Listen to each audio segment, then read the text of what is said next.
Seja muito bem-vindo ao Dedo no Pulso, o podcast da Ecoagro. Análise com sensibilidade, precisão e visão estratégica dos movimentos do agronegócio e da economia. Toda semana, nosso economista-chefe Antônio da Luz interpreta os dados mais relevantes com profundidade, didática e realismo.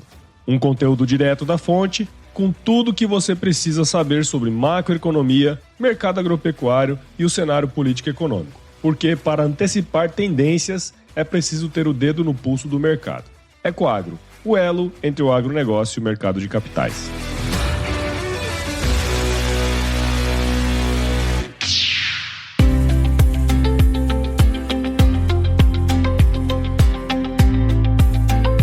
Olá, investidores! Olá, pessoal do agronegócio! Que bom tê-los conosco também nessa semana que vai do dia 8 ao dia 14 de junho de 2026. Sejam todos muito, mas muito bem-vindos ao Dedo no Pulso, Panorama Macroeconômico e o Agronegócio, que é um oferecimento da Ecoagro, a maior securitizadora do agronegócio do Brasil. Pessoal, o episódio de hoje está imperdível. Está imperdível porque nós vamos trazer informações muito relevantes. Trouxe vários estudos bacanas para compartilhar com vocês. Por exemplo, eu vou discutir hoje sobre câmbio. E o câmbio é aquele indicador macroeconômico que serve para manter os economistas humildes, nas suas projeções, porque ele é bastante difícil de prever, dado que ele tem uma série de fatores que o influenciam. Entretanto, quando mesmo no meio dessa incerteza toda, nós temos sobre a mesa vários dados que estão mostrando o movimento do câmbio, estão explicando ele naquele momento. Essas informações realmente elas valem ouro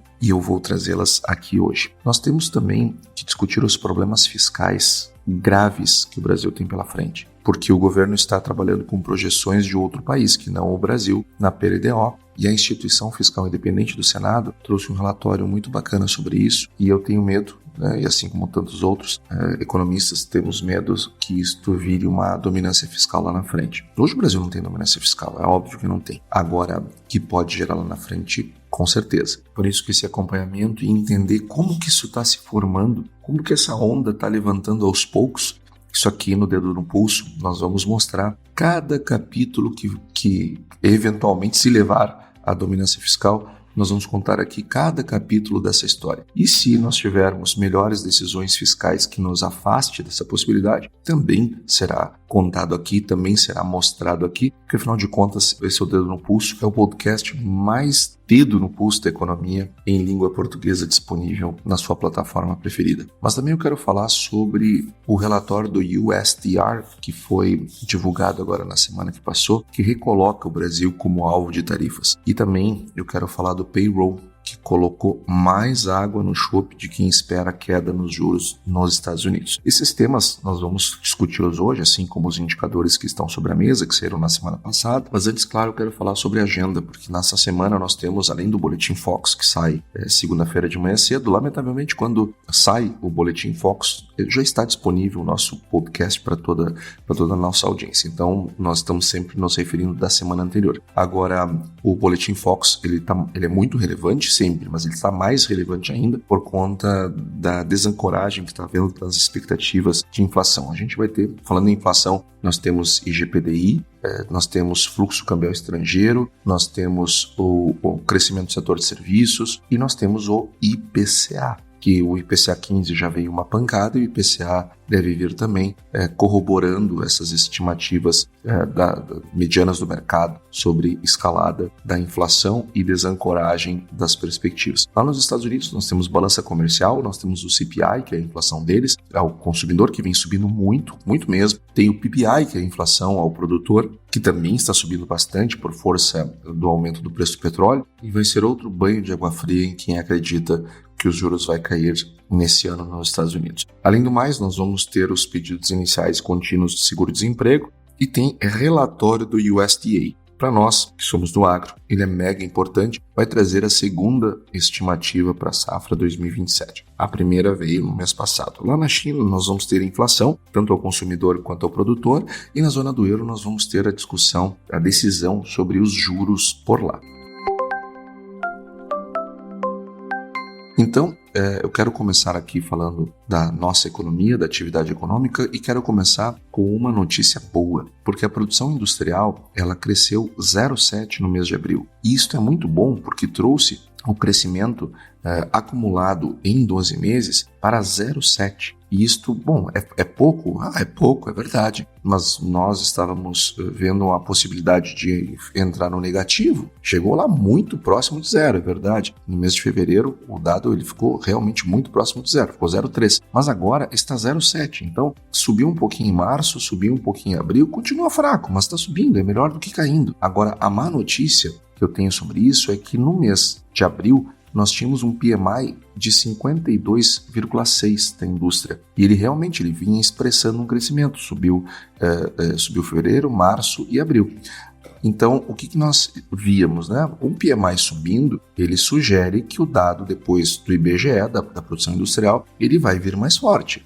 Porque o PMI é um indicador antecedente. Agora, o mês de maio, o PMI caiu de 52,60 para 49,1. Então é bem provável que no mês que vem nós vamos observar uma desaceleração na indústria depois desses 2 meses de aceleração. Já o PMI composto no Brasil, ele está em 49,5 para um PMI de serviços de 50,4. Então, o que os PMIs estão mostrando? Uma desaceleração econômica agora no segundo trimestre, mais acentuada do que no primeiro. Então, lamentavelmente, é isso que os PMIs estão mostrando. Quando a gente olha do lado monetário da nossa economia, eu quero trazer aqui o relatório Focus da semana passada, porque ele elevou as perspectivas para o IPCA pela 12ª semana seguida. 5,09 é a perspectiva do Focus. Bom, quem está aqui no Dedo no Pulso toda semana sabe que lá atrás, quando estourou a guerra e o preço do petróleo passou de 100, nós criamos cenários que já trazia o IPCA para cima de R$5, que naquela época parecia muito distante, porque, enfim, as expectativas eram na casa de 13,80, mas não adianta, o petróleo ele tem um poder de gerar inflação enorme e os modelos não mentem. E agora está aí o mercado trazendo pela 12ª semana consecutiva elevações do IPCA. A boa notícia é que o PIB também, pela segunda semana consecutiva, subiu de 1,89 para 1,90 a expectativa para esse ano. E o câmbio caiu pela segunda semana consecutiva para 5,16 e a Selic se manteve igual, 13,25 esse ano, 11,25 no ano que vem. Agora o IPCA para o ano que vem, de 27, também subiu um pouquinho, pela segunda semana seguida, agora 4,02. E nós tivemos o IPCA da FIPE também, que veio com 0,45, mostrando uma inflação um pouco mais alta. Do ponto de vista do comércio, a nossa balança comercial em maio, ela veio um pouquinho acima das expectativas, veio 7,8 bilhões de reais.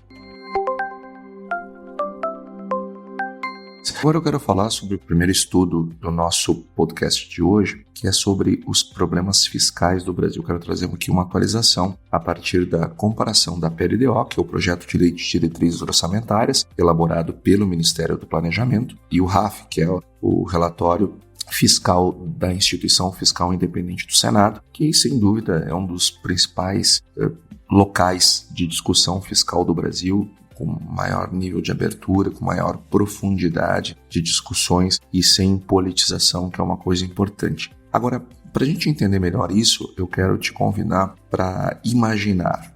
Imagina que você é um administrador de uma fazenda ou de uma empresa, mas que não é a sua, tá? Que é uma outra. E que você tem o papel de mantê-la funcionando cada vez melhor. Só que de cada R$100 que entram no caixa, 90 já estão comprometidos antes de você acordar. Ele já está lá comprometido. Imagina assim que esses R$90 eles já estão gastos com folha, com contrato, com financiamento, com compromissos assinados, e sobram apenas R$10 para tudo o que ainda não foi decidido. Um conserto urgente, uma oportunidade que apareceu, uma reserva para o ano que vem, ou um investimento que surgiu como uma mega uma oportunidade única.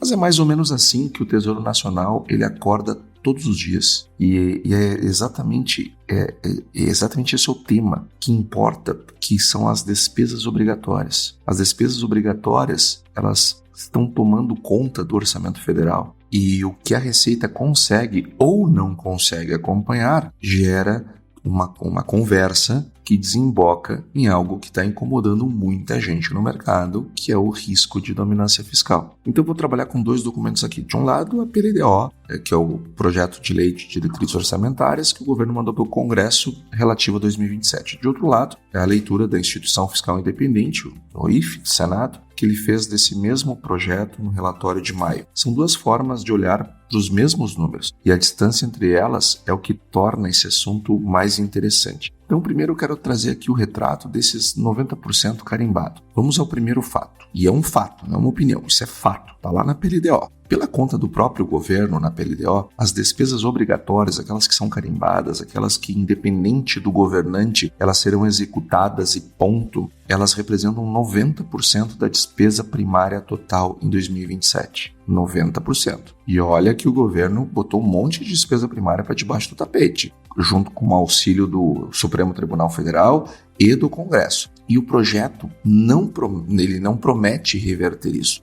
Pelo contrário, ele projeta essa fatia subindo, chegando perto de 91% em 2030. O projeto que eu me refiro, lógico, é o projeto de lei de diretrizes orçamentárias, elaborado pelo Ministério do Planejamento. Então, o próprio Ministério do Planejamento está sinalizando para o Congresso que as despesas primárias estão subindo e estão altíssimas e vão continuar subindo. Traduzindo aqui, quando mais tempo passa, menos o governo decide sobre o próprio orçamento. O que é obrigatório?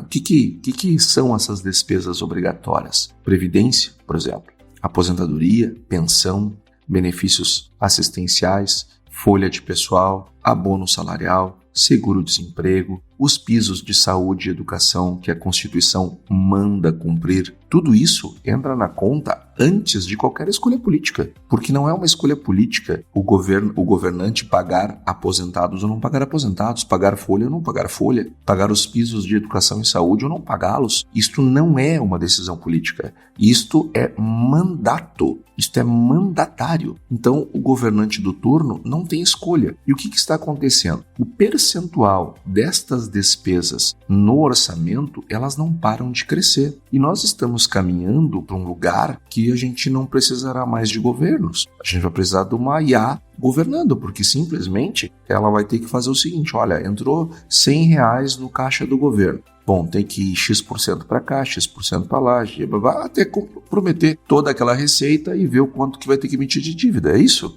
Só que isso não é governar, isso é executar. Isso não é, está simplesmente ali executando o que já está determinado. Isso não é governar, isso não muda o jogo, isso não muda nada, isso não faz crescer, isso é um papel pobre de governos. Só que essa questão de engessar o orçamento une direita e esquerda. Todo mundo acha que a rubrica que diz respeito ao seu interesse ou do grupo que ele defende deve ser protegido e tornar as despesas obrigatórias. Isso é um erro. Isso é um erro. Não pode ser assim. E isso acontece inclusive no agro, quero deixar claro, né? A própria discussão do seguro rural mesmo.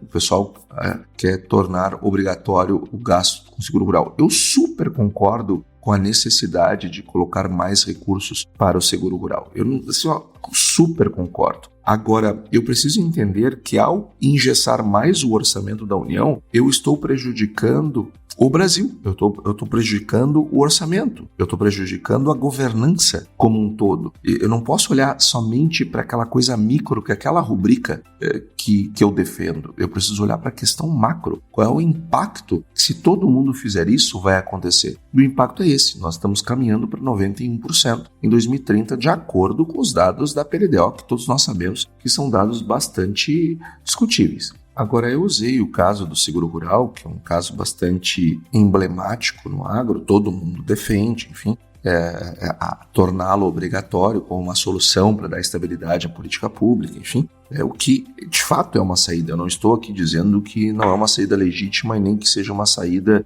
que não vai funcionar, não é isso, pelo contrário, eu acho que vai funcionar. Eu só acho, por outro lado, que se todas as vezes que nós acharmos que uma coisa é importante, nós queremos engessar no orçamento, vai terminar nisso daqui, né? E isso é muito ruim. O Brasil é um país que tem engessamento muito alto. Os Estados Unidos, por exemplo, é cerca de 60%. Os países, de uma maneira geral, não chegam em 90% como nós estamos aqui. País desenvolvido, país emergente muito menos. Um país emergente tem que ter muito mais jogo de cintura, porque ele é emergente, porque os desafios dele são múltiplos, ele precisa ter jogo de cintura. E nós estamos aqui com 91%. Isso nas contas do LDO, que depois eu vou mostrar que o IFE tem uma outra leitura.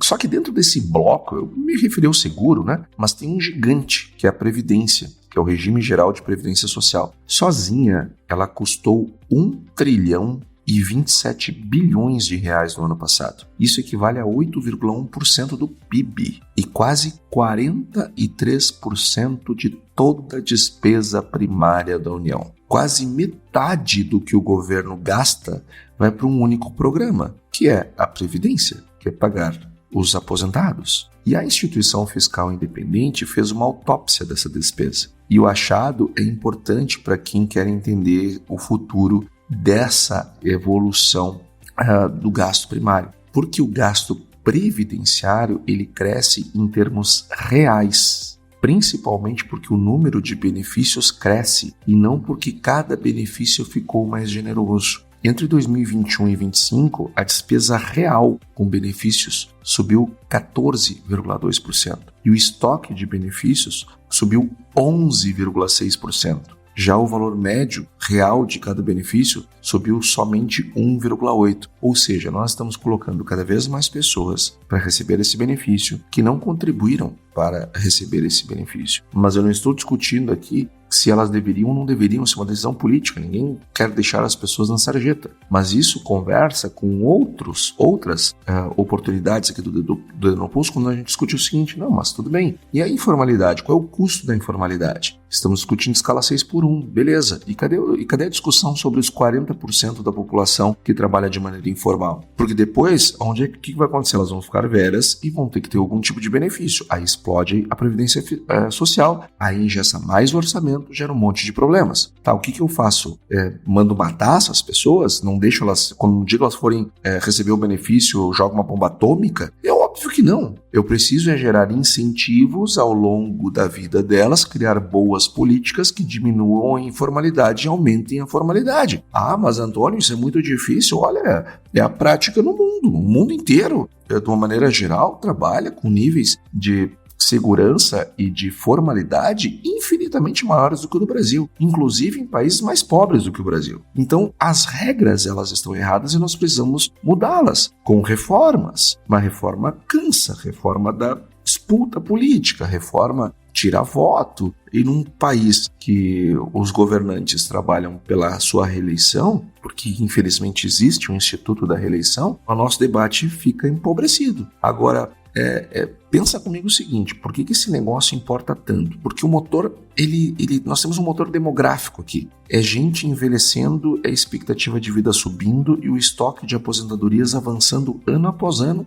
num país que 40% da força de trabalho é informal. E a reforma que teve lá de 2019, ela desacelerou essa curva, é verdade, mas ela não interrompeu, porque a demografia, ela não responde a corte de gasto de final de ano, ela é uma pressão que é estrutural, ela é de longo prazo, de que não tem congelamento pontual que resolva. E tem um detalhe aqui que me chamou a atenção no relatório da Instituição Fiscal Independente, que vale o registro. Os auxílios por incapacidade temporária, o antigo auxílio-doença, agora ele tem outro nome, que é auxílio por incapacidade temporária, eles dispararam. As concessões saíram de 1,9 milhão em 2022 para 3,9 milhões em 2025. Praticamente dobraram. A própria IFE associa isso a uma mudança no modelo de perícia, com análise documental remota, o AtestMed, substituindo parte da perícia presencial. E é um benefício de peso menor no total, mas é um sinal de como mudanças administrativas mexem com a despesa obrigatória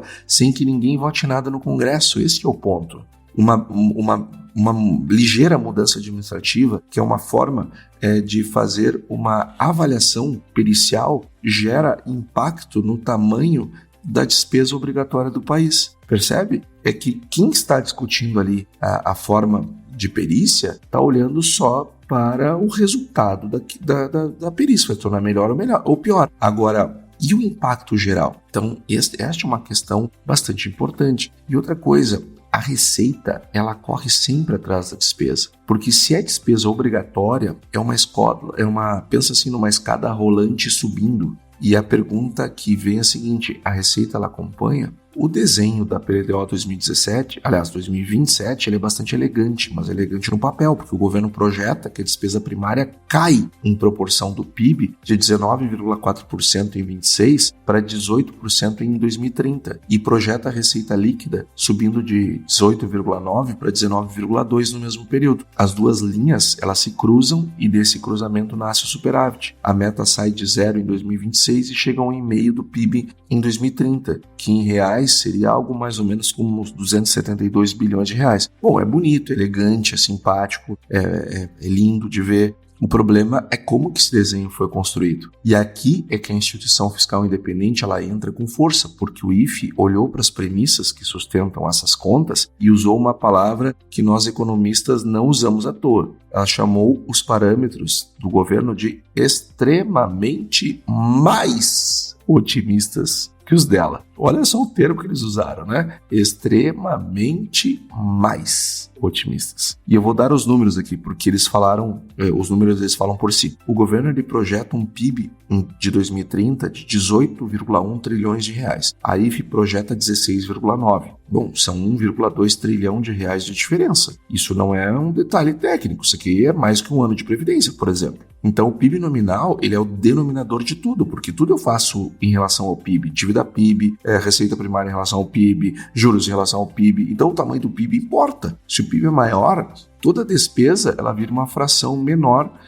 do PIB automaticamente, sem nenhum esforço real de corte. Basta eu superestimar o PIB que os meus gráficos começam a ficar bonito. Eles começam a ficar, as despesas começam a ficar descendente. Esse ajuste, em parte, acontece no Excel, pela via do denominador. Agora, será que ele acontece na vida real? Outro ponto, a massa salarial, ela conta a mesma história, porque o governo supõe que a massa salarial nominal crescendo mais de 11% até 2030. E o IFE projeta algo entre 5% e 6%. Por que isso pesa? Porque a massa salarial que sustenta a arrecadação da Previdência, ela não tem essa dinâmica. Ainda mais com a informalidade que nós temos e com uma discussão de escala 6x1 que provavelmente vai aumentar o número de pessoas trabalhando informalmente. Então, o salário formal maior, ele significa mais contribuição entrando. E se o governo está certo sobre o emprego, a receita previdenciária vem forte. Se o IFE estiver certo, bom, aí ela vem mais fraca. E o que nós estamos vendo é que provavelmente o IFE que está certo.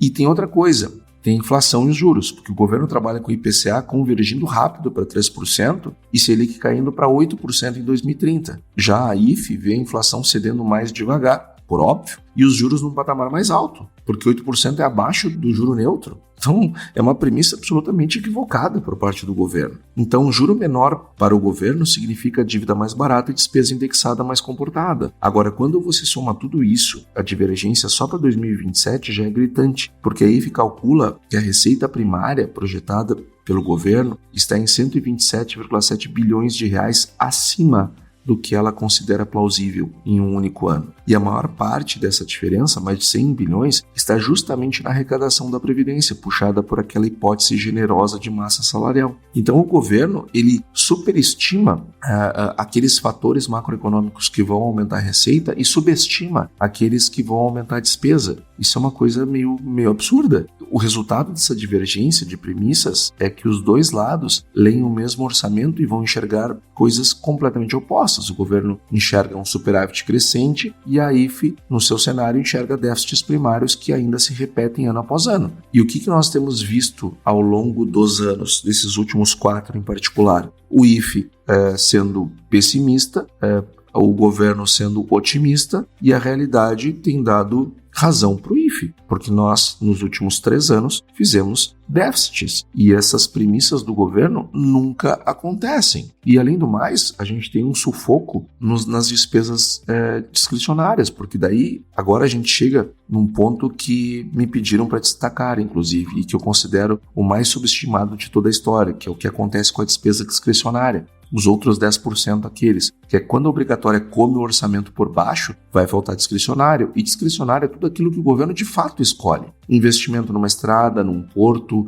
investimento em pesquisa, custeio da máquina, a luz que mantém o Hospital Federal aceso, a manutenção da universidade, o combustível da fiscalização, o plano safra, os recursos lá da equalização do Pronaf, do Seguro Rural, do Proagro, tudo isso são despesas discricionárias, é a parte do orçamento que faz o Estado funcionar no dia a dia e que entrega a obra e o serviço para a sociedade que ela enxerga, porque o resto, meu amigo, o resto vai no automático. E a PLDO de 2027, ele mostra que a despesa discricionária, ela sujeita aos limites do arcabouço fiscal, aparece em torno de 1,7%, 1,8% do PIB. Só que o projeto, ele vê recuando para perto de 1,6% em 2030 e já parece apertado. Imagina 1,6% do PIB, gente. Mas o número que de verdade acende a luz vermelha não é esse, é outro, porque ele aparece quando a gente projeta a lógica do arcabouço há alguns anos para frente, porque a própria IFE já mostrou esse cálculo. Pela aritmética do regime atual, com a despesa crescendo no teto e a obrigatória avançando por dentro, a despesa discricionária do Executivo seria espremida cerca de 9 bilhões de reais em 2029. Imagina, isso não dá para fazer absolutamente nada. Isso, e veja que isto é uma premissa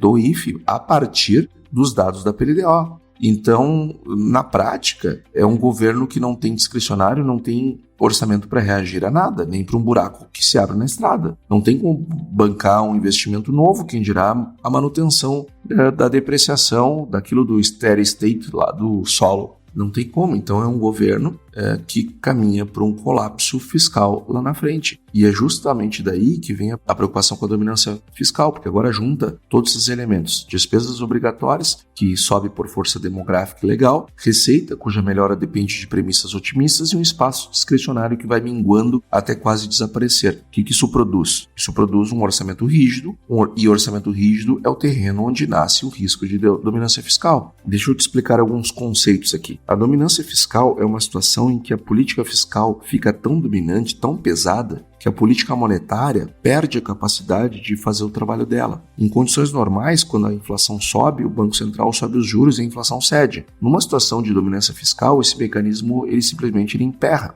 E tem um trabalho que é clássico do Olivier Blanchard, que foi feito lá em 2004, que ironicamente foi escrito pensando, o Blanchard escreveu pensando no Brasil. E a lógica é esta: se a dívida pública já é muito alta e o Banco Central sobe os juros, o investidor não lê isso como agora a inflação vai cair. Ele lê como essa dívida acabou de ficar mais cara e o risco de não ser pago subiu. O investidor então exige prêmio mais alto, tira dinheiro do país, o câmbio deprecia, o câmbio fica mais fraco, significa importação mais cara, inflação sobe, ou seja, o remédio dos juros vira veneno. E subir os juros no limite para alimentar a inflação, em vez de combatê-la, é algo que vai gerando uma espiral ascendente e negativa. Então o Brasil não está nesse extremo hoje. Isso é importante deixar claro. Agora, embora muita gente mancheteia isso, né, faz todo um escândalo na mídia, é claro que é um assunto de uma atenção. A gente não está vivendo isso hoje. O próprio Banco Central manteve sua autonomia, respondeu à inflação com juros,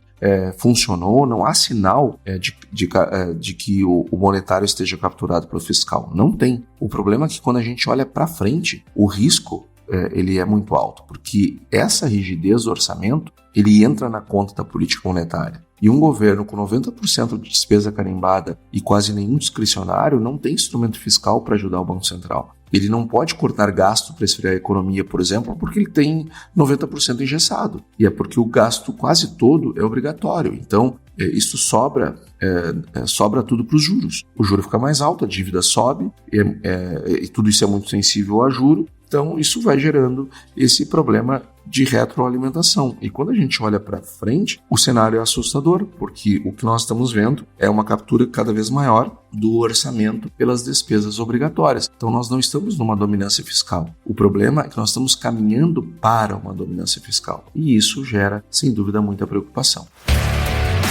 Ecoagro, o elo entre o agronegócio e o mercado de capitais. E agora eu quero avançar em outro tema, quero entrar na economia americana, porque nós tivemos lá nos Estados Unidos o payroll, que é um dos principais indicadores econômicos do mundo, que mostra a variação entre as vagas que foram ocupadas e as vagas que foram desocupadas, ou seja, admitidos e demitidos. E nós tivemos no mês de maio um payroll que veio com 172 mil postos de trabalho. E a expectativa era 85 mil postos, ou seja, veio um pouquinho mais do que o dobro da expectativa. E o que isso significa? Significa uma economia aquecida, gerando empregos e bota um balde de água fria em quem acreditava na possibilidade de baixar juros esse ano. E a abertura de empregos JOLTS, que mostram as vagas criadas, veio bem forte no mês essa aqui de maio. 7.620.000 postos. No mês passado estava 6,89, agora está 7,62. E veio acima do mês passado e veio bem acima da expectativa. Isto, sem dúvida, muda a expectativa de qualquer pessoa que acredita na possibilidade de reduzir juros lá nos Estados Unidos esse ano. Não tem essa possibilidade, porque o payroll de maio, ele combinado com uma taxa de desemprego parada em 4,3%, ela mostra uma distância em relação ao que o mercado projetava lá atrás. O consenso, ele estava em torno de 85 mil vagas, veio 172 mil, ou seja, o resultado veio mais do que o dobro do que o esperado, e não foi só o cabeçalho. Março e abril foram revisados para cima. Isso é uma coisa importante, porque o payroll ele revisa para trás também. E foi revisado para cima a criação de vagas. Então, 93 mil vagas no conjunto. E quando nós somamos esse dado forte com revisão para cima, o desenho que fica é de um mercado de trabalho que segue resistente, não de uma economia que está pedindo socorro monetário. Então, como lá o mandato do Fed ele é de emprego e de inflação, com a inflação subindo e com o emprego fortalecido, não tem nenhuma chance do Fed reduzir juros. Só que, por outro lado, quando a gente olha o CPI, que sai essa semana, mas vamos pegar o de abril, ele rodou a 3,8% ao ano. A meta é 2%. Isso em 12 meses, claro. Então está quase o dobro da meta. É o maior patamar desde maio de 2023, puxado principalmente pelo choque de energia ligado ao conflito com o Irã. Gasolina, óleo diesel, tudo dispararam lá. E o núcleo, que é o que o Fed realmente persegue, ele subiu para 2,8%. Ainda bem acima da meta de 2. Então, quando o quadro que o Fed tem na mesa é o pior dos mundos para quem quer corte, porque emprego firme e inflação acelerando. Isto vai aumentar o Fed Watch, as perspectivas do mercado de subir juros esse ano e não de reduzir juros esse ano. O mercado já trabalhava com alta, no mínimo uma, em dezembro deste ano, só que já tem gente acreditando na alta já na próxima reunião. Não estou entre eles, mas tem gente que já acredita. Em compensação, na de julho para frente, eu acredito na possibilidade sim.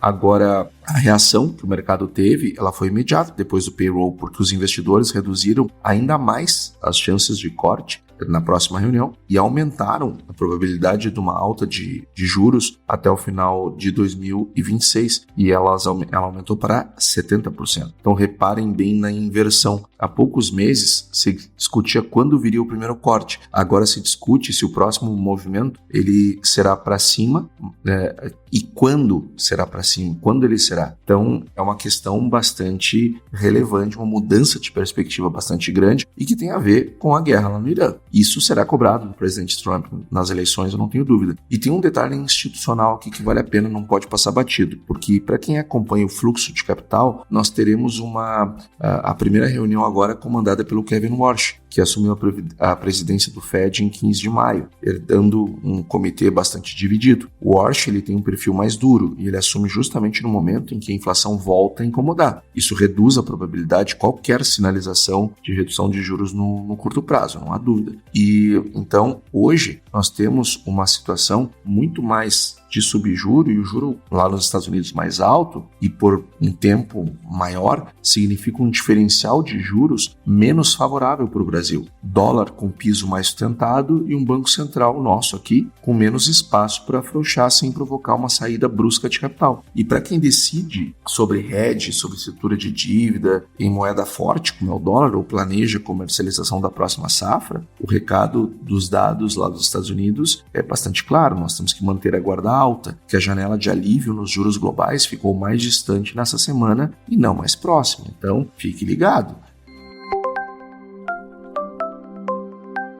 E essa questão desemboca noutra, que é o câmbio, porque o DXY nessa semana, ele disparou mesmo.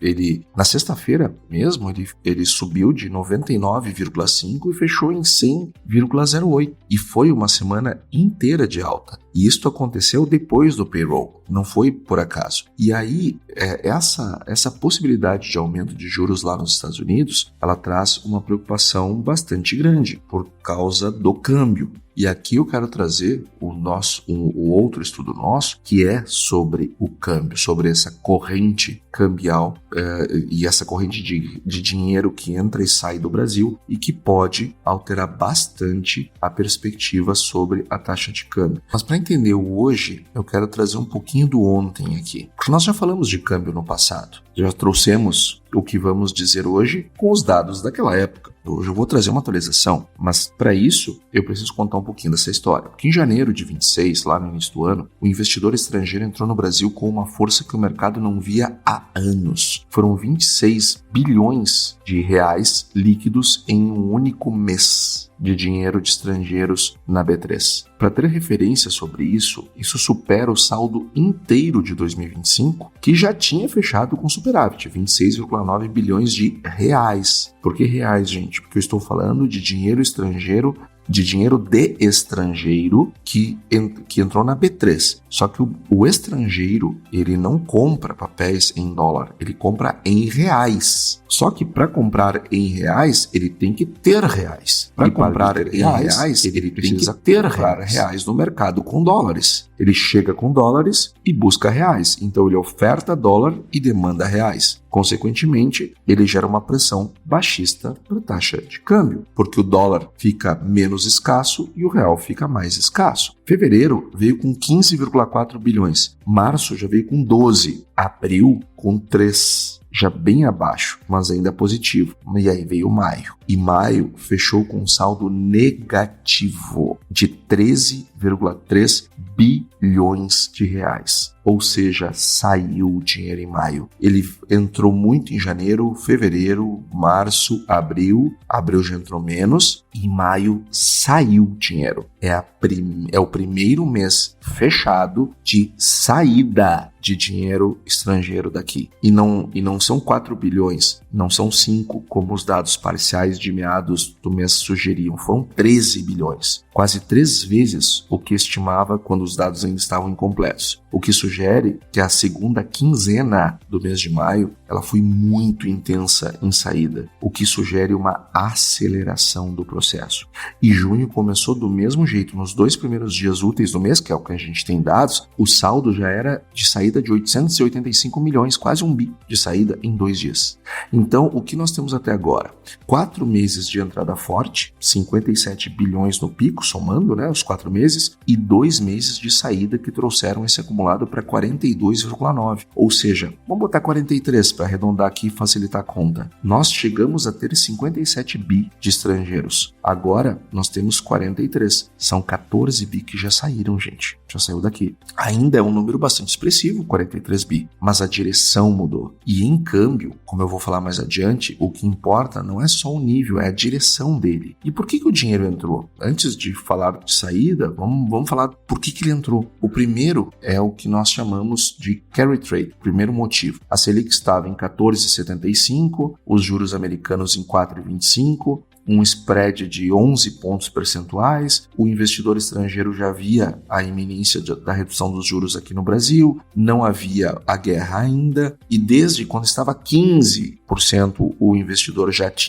estava entrando, não com a volúpia do que quando estava 14,75 lá em janeiro, mas ele já vinha se posicionando. Então, para o investidor estrangeiro, o raciocínio dele é o seguinte: eu pego o dinheiro barato lá fora, converto para reais, aplico no Brasil, embolso a diferença, enquanto o câmbio não virar contra mim, é um negócio muito lucrativo. Eu já fiz essa conta aqui no outro episódio, dava em torno de 20% o ganho do estrangeiro. E o segundo fator foi o dólar fraco no mundo todo. O índice DXY DXY, que mede o dólar frente a uma cesta de moedas, acumulou uma queda de quase 9% desde o início de 2025. Isso não tem nada a ver com o Brasil, é desconfiança global com a política econômica americana, mas beneficia qualquer emergente que pague juros altos. E o Brasil estava na frente dessa fila justamente pela iminente redução dos juros. E aí então veio o terceiro fator, que é o conflito gerando o problema no Estreito de Hormuz, o fechamento da passagem pela qual circula 1/5 do petróleo do mundo. Isso levou o Brent do petróleo para cima de $110 o barril. E o Brasil é exportador de petróleo e também de commodities. Então, mais dólares entrando pelo canal comercial. O câmbio mais firme, real, se valorizando. Então, com esses três fatores juntos, o dólar despencou. Começou o ano em torno de 5,52 e chegou a 4,89 no dia 10 de maio. A menor cotação em mais de 2 anos. Uma queda de quase 11% em 5 meses. E quem entrou em janeiro com dólares, converteu para reais, aplicou na bolsa ou na renda fixa, ganhou nos juros e no câmbio ao mesmo tempo. Esse é o tipo de retorno que move bilhões com rapidez. O cara botou no bolso um valor anualizado de 20% ao ano. E por que o dinheiro começou a sair? E aqui é que a coisa começa a ficar interessante. Essa é a pergunta, né? Por que mudou? A resposta ela é curta, porque o carry trade ele ainda existe, mas parte do retorno já foi. Quem entrou em janeiro colheu os frutos. Quem entrou em abril já pagou mais caro pelo real e tem menos upside. E a bolsa bateu a máxima histórica, 199.354 pontos no dia 14 de abril. Exatamente depois disso, o fluxo começou a vacilar. Nos últimos dias de abril, saíram quase 8 bilhões concentrados, com características típicas de fundos institucionais realizando posição. E eu falei aqui várias vezes, esse dinheiro ele sai com a facilidade e velocidade que entra. E maio confirmou o que abril já havia sinalizado, porque o saldo final ele foi saída, negativo em 13,3 bilhões. É o maior saldo negativo mensal desde dezembro de 24. E não é um número pequeno, porque é uma saída bastante deliberada. E tem outro ponto que eu acho bastante relevante e que pouca gente está discutindo, que é o Copom, ele cortou a Selic para 14,5 em abril. E a ata veio conservadora, o que aliviou um pouco, mas o mercado já começou a precificar um ritmo de cortes mais lento do que esperava. Então, o spread com os juros americanos, ele encolheu um pouco. Não é o fim do carry trade, mas é menos atrativo na margem. Agora imagina se o Fed aumenta os juros para por lá. Percebe que esse spread ele diminui mais ainda e o carry trade fica menos interessante ainda? E isso pode gerar um afluxo de saída ainda mais forte. E tem um outro fator, que é o ano eleitoral começando a aparecer no radar. Historicamente, o terceiro trimestre de anos eleitorais no Brasil é o período de maior volatilidade cambial. Então o mercado começa a precificar o risco político antes do resultado. E para aquele investidor que eu vou chamar de investidor de curto prazo, para não chamar ele de especulador, porque especulador para mim não tem uma conotação negativa, mas para muita gente tem. Então eu vou dizer o seguinte, que para o investidor de curto prazo, que veio por causa do carry trade, esse é um motivo legítimo para reduzir a exposição antes que a volatilidade aumente diante de um ano eleitoral. Então, gente, eu sugiro fortemente que a gente comece a apertar os cintos. Eu não posso afirmar, eu serei irresponsável com vocês e comigo mesmo se eu afirmasse que, com certeza, a tendência do câmbio agora é para cima. Seria uma irresponsabilidade da minha parte. Mas também seria uma irresponsabilidade e negligência da minha parte se eu não dissesse para vocês de maneira clara: o cenário mudou e não é um ruído, é um sinal, porque eu tinha uma entrada líquida e constante de dinheiro estrangeiro vindo do exterior fazendo carry trade e agora eu estou vendo a saída desse dinheiro. E eu não quero que quem está aqui toda semana comigo no Dedo no Pulso seja o último a saber. Não é assim que funciona aqui. Nós somos o primeiro a saber e não o último. Então, pode haver uma reversão? Pode haver uma reversão. Câmbio é câmbio. Agora, inegavelmente, nós temos uma mudança bastante significativa de cenário e todo mundo que está aqui conosco precisa entender esta mudança com clareza. Vai seguir subindo indefinidamente a taxa de câmbio agora? Não sei. Mudou a trajetória e não é ruído, é sinal sinal, sim, que há uma mudança de tendência, isto é verdadeiro. Se vai sustentar, bom, aí vai depender de outros fatores. Agora, que mudou, mudou. Se prepare, porque o cenário mudou. Se mudar de novo, na direção oposta para baixo, vamos trazer aqui essa mudança. Mas, por hora, o que nós estamos vendo é uma tendência agora para cima, em razão da desmontagem do carry trade. E subindo os juros lá nos Estados Unidos e caindo aqui no Brasil, combinado com o processo eleitoral, esse assunto ainda fica mais quente e fica mais complicada ainda esta situação para o câmbio no Brasil. E agora, pessoal, eu quero trazer um último ponto que é sobre as tarifas que os Estados Unidos colocaram ao Brasil, impuseram, que essa história ela voltou a esquentar nessa semana, porque em 2 de junho, o governo americano publicou um documento propondo uma tarifa adicional de 25% sobre os produtos brasileiros a partir de 15 de julho, ancorada no relatório do USTR, que é o escritório do representante comercial dos Estados Unidos, que classificou práticas brasileiras como desleais. Falou de desmatamento. Olha, quem são os Estados Unidos para falar de desmatamento, gente? Os Estados Unidos não participa de nenhum acordo internacional, não assina nenhum acordo, faz coisa nenhuma, e agora está preocupado com desmatamento ilegal no Brasil, gente. Tenha santa paciência, né? Outra coisa, ele está preocupado com o PIX do Brasil, porque está prejudicando empresas americanas, em particular a Visa e o Mastercard. Gente, quando o Henry Ford inventou o automóvel, ele destruiu o mercado de carroças brasileiro. E sabe o que a gente achou disso? Achou ótimo, que bom, evoluímos. Quando a Microsoft ela criou o Windows, ela acabou com uma indústria de geração de software, né, a partir do DOS aqui no Brasil. E foi ótimo. Gente, os Estados Unidos é um país que, graças a Deus, está toda hora criando inovações que melhoram a vida das pessoas, mas ao fazer isso, destrói setores que ficam obsoletos a partir daquela inovação. Isto é assim.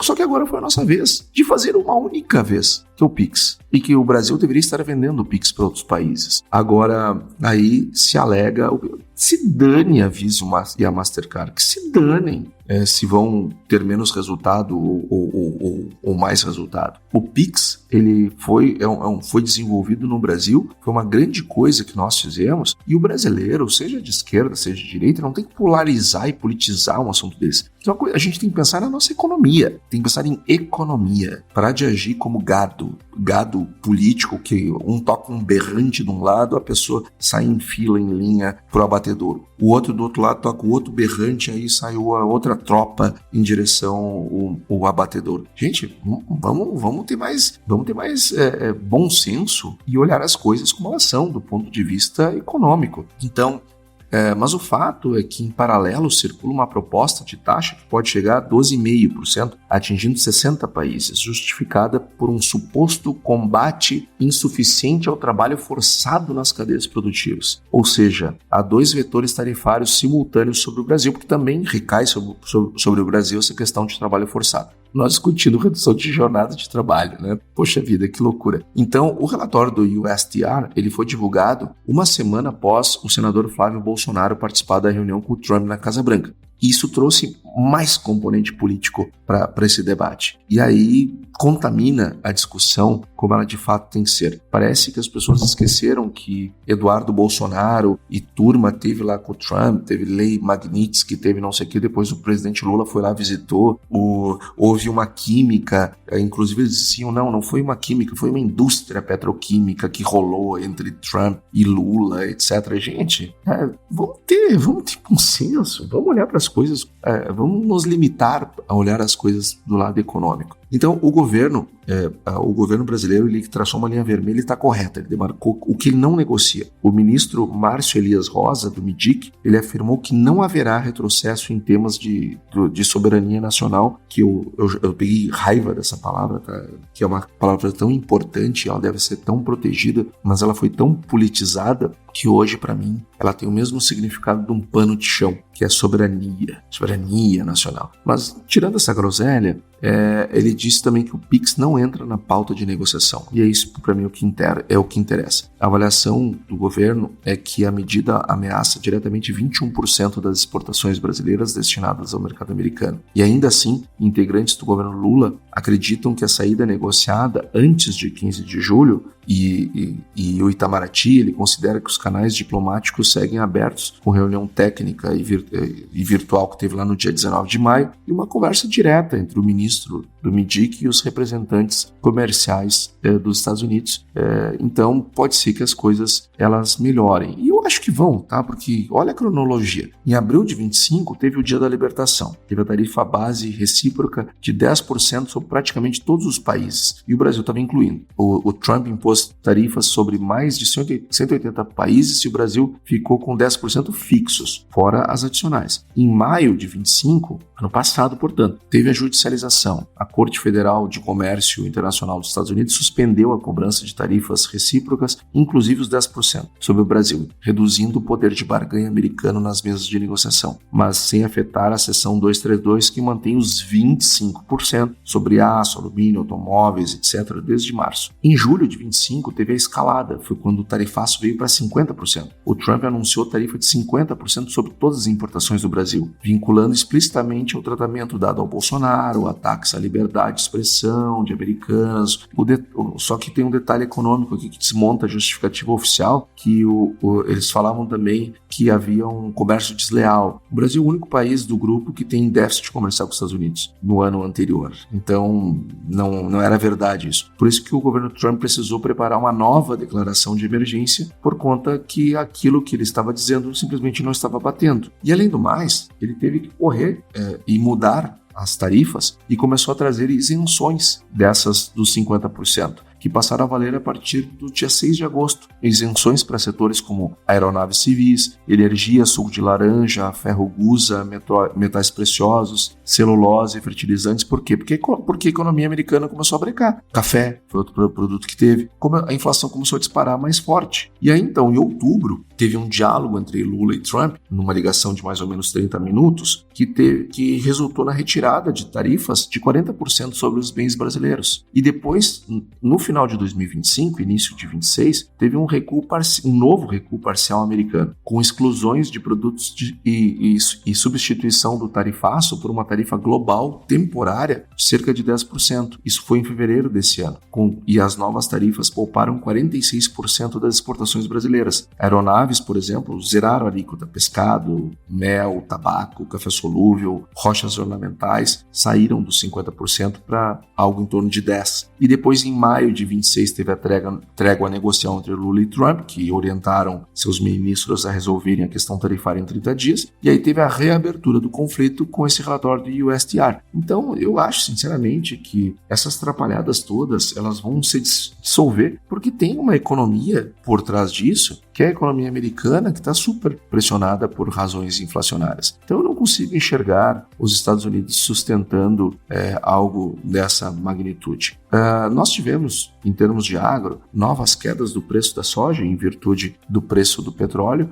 O petróleo que voltou a ter queda nessa semana, fechou a $93 o Brent, o que é ruim para o preço em dólar, mas por outro lado é bom para o combate à inflação e para a gente ter um horizonte de redução de juros. A soja nos portos subiu para R$ 134, o valor spot aqui no Brasil. O spot subiu, portanto. Julho está em R$ 132 e os prêmios voltaram a subir nesta semana, inclusive com o prêmio atingindo patamares para setembro acima de $1, $1,10 por bushel. Então é isso que está fazendo descolar o preço aqui no Brasil. Está caindo Chicago, mas está subindo o preço em reais. E o preço do milho em Chicago também caiu, 418 cents por bushel, e o milho Campinas caiu 64,51 por outros motivos. Tem a ver com a oferta, né? Primeira safra sendo concluída e logo vindo a segunda safra, que é a grande safra de milho do Brasil. O preço do algodão teve alta, fechou a 423 centavos por libra-peso, o algodão que deu uma paradinha no tamanho do crescimento, ele segue crescendo, mas ele vinha crescendo como uma flecha para cima, e agora já não tanto, mas segue crescendo. E o etanol achou uma nova queda, R$ 2,23, e o preço do açúcar, $18,37 o saco de 50 quilos, enquanto o café no Cerrado Mineiro, ele fechou a semana em R$ 1.550, o preço do café, da saca de 60 quilos, nova queda do preço do café, que vem caindo semana a semana. Então, pessoal, foi isso que eu preparei essa semana. Eu desejo a todos uma excelente semana e até a semana que vem.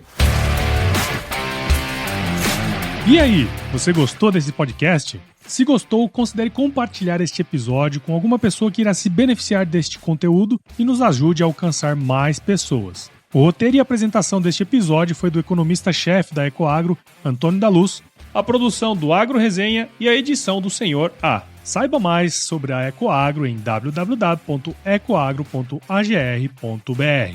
Ecoagro, o elo entre o agronegócio e o mercado de capitais.